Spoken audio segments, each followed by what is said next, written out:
Welcome to BWC News, I am Elizabeth. According to GlobeNewswire, on January 19, the U.S. Treasury Department released its November 2022 International Capital Flows Report, whose data show that China has accelerated its sales of U.S. debt in the last 3 months, currently holding only $87 billion, the size of the position hit since June 2010, the lowest level in 13 years. China's continuous massive selling of U.S. debt may signal that something big will happen. Including the major financial institutions on Wall Street, Federal Reserve Chairman Powell, U.S. Treasury Secretary Yellen and others, have warned the U.S. Biden administration several times that with the current trend, China is likely to continue selling U.S. debt until it is completely emptied. For the U.S., the deeper loss is the decline in the dollar's reserve position. In fact, the wave of U.S. debt sales by global central banks and the decline in the dollar's reserve position have proceeded almost simultaneously over the past year. By the end of last year, the dollar's global reserve share had fallen to 59% from a peak of 85% at one point in the last century. A growing number of monetary authorities are moving away from the dollar.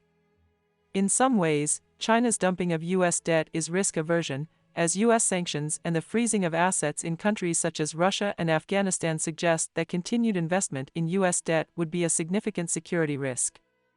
Since the Russia-Ukraine conflict, the U.S. has ignored any financial and economic laws and regulations and gathered Western countries to directly freeze $300 billion worth of Russian assets abroad and kicked major Russian banks out of the Western, SWIFT, cross-border banking settlement system, causing heavy economic losses to Russia.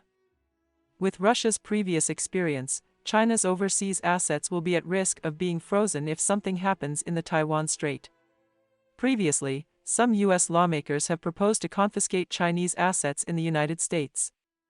There is no doubt that the risks associated with investing in U.S. debt are already greater than the benefits, so it is undoubtedly wise for China to sell off its U.S. debt in a big way, and it will accelerate significantly to sell off its U.S. debt and dollar holdings as soon as possible. It is worth mentioning that the international community is also interested in establishing a non-dollar international financial settlement system. For example, the U.S. government has reneged on its obligations by unilaterally withdrawing from the Iran nuclear deal and restarting sanctions against Iran, resulting in the disruption of Iran's energy trade with other countries. In order to avoid collateral sanctions from the U.S. side, the INSTEC settlement mechanism was created. This settlement mechanism, established by France, Germany, and the United Kingdom, allows European companies to trade with Iran outside of the U.S.-led global financial system, thus bypassing unilateral U.S. sanctions. In addition, Iran, Russia, and even Saudi Arabia, the Middle East oil majors, are all moving forward with the de-dollarization process, which provides a significant historical opportunity to establish a non-dollar international financial settlement system. Today, the U.S. has reached a high level of bipartisan consensus on China's policy, which is to contain China's development, and the sale of U.S. debt has become one of China's important means of countering the U.S. side. On January 18, U.S. Treasury Secretary Yellen traveled to Zurich, Switzerland, for a meeting with Chinese Vice Premier Liu He. The meeting was held during the Chinese side's participation in the Davos Forum, while Yellen did not attend the Davos Forum, so the main purpose of her trip to Switzerland was to meet with the Chinese side, which also shows the urgent mood of the U.S. side seeking dialogue with the Chinese side. And as the U.S. Treasury Secretary, Yellen talked with the Chinese side about things that are naturally related to financial trade and economy. At the same time, considering that China has continuously sold a large amount of U.S. bonds, Yellen may make a request to the Chinese side not to sell or to rebuy U.S. bonds. In addition, the U.S. side also revealed in advance that Secretary of State Blinken will visit China early next month, and in the strategic game between China and the U.S., it is already clear who occupies more initiative and dominance. For the U.S. side, the initiative to seek high-level dialogue with the Chinese side is an obvious attempt to gain breathing time. It is unlikely that Sino-U.S. relations can be improved by one or two talks, because the U.S. strategic layout with China is to bring down China, and has been looking for opportunities, and when the opportunity is ripe, Washington will not hesitate to take on China.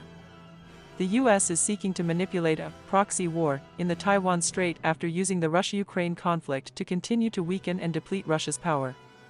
President Biden made a clear commitment not to support Taiwan independence during the Sino-U.S. dollar meeting, but signed the National Defense Authorization Act of 2023 with a personal message that he plans to provide $10 billion in so-called military assistance to Taiwan over the next 5 years. This means that the U.S. is increasing its efforts to control China with Taiwan and is even prepared to use the same tactics as Russia to deal with China. In fact, as early as the beginning of Trump's trade war with China, Yellen has pointed out that imposing additional tariffs on Chinese goods would be a wrong move. The U.S. can't stand its own relative decline while China is on the rise, but Yellen knows very well that the decline in U.S. strength is not caused by China, but by its own faulty domestic and foreign policies. For now, China and the United States has not come to the point of war, but the game has entered a strategic stalemate, even if the two sides to start a dialogue is only an intermission. If the U.S. side really wants to improve relations with China and seek support and help from the Chinese side, then it needs to show sincerity, such as lifting the tariffs imposed on Chinese goods. Otherwise, Washington will pay a greater price and accelerate its own decline. The U.S. has long controlled global trade settlement, economic and financial rules through the U.S. dollar, and through these rules it has plundered the world's wealth and maintained its hegemony. If other countries no longer hold dollars or dollar assets, it will mean that the global dollar will flow back to the United States, and Washington will face not only unimaginable inflation, but also a collapsed economy in the collapse of the hegemonic system. However, for the United States, this result seems to be inevitable. It's the end of this video. Thank you for watching. Please subscribe to the channel to support. See you next time.